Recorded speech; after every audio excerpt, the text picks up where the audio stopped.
এই কৌশিকী অমাবস্যায় সব ধরনের কাজ হয়, হেন কোনো কাজ নেই যে এই অমাবস্যায় হয় না এবং সেটা অসফল হয়।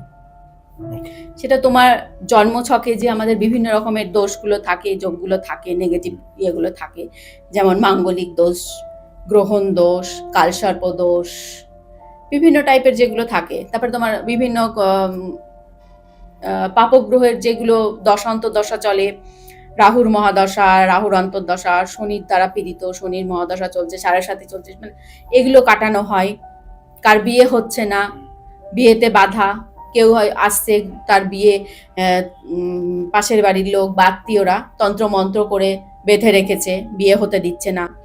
দেখা যাচ্ছে ছেলেটি বা মেয়েটি যথেষ্ট এডুকেটেড এবং সুন্দর, সব দিক দিয়েই ভালো, কিন্তু দেখছে বিয়ে আর হচ্ছে না। সব দেখতে আসছে চলে যাচ্ছে, দেখতে আসছে চলে যাচ্ছে। আবার কারুর কারুর তো দেখতেই আসে না, সম্বন্ধ আসেই না। তো জন্মছকে কিছু ডিফেক্ট থাকে, আবার কারুর লোক দ্বারা ক্রিয়েট করা, মানে কেউ বেঁধে রেখেছে বিয়ে, এটার জন্য। এগুলো এই কৌশিকী অমাবস্যায় কাজ করা হয় এবং এগুলো 100% সাকসেসফুল হয়।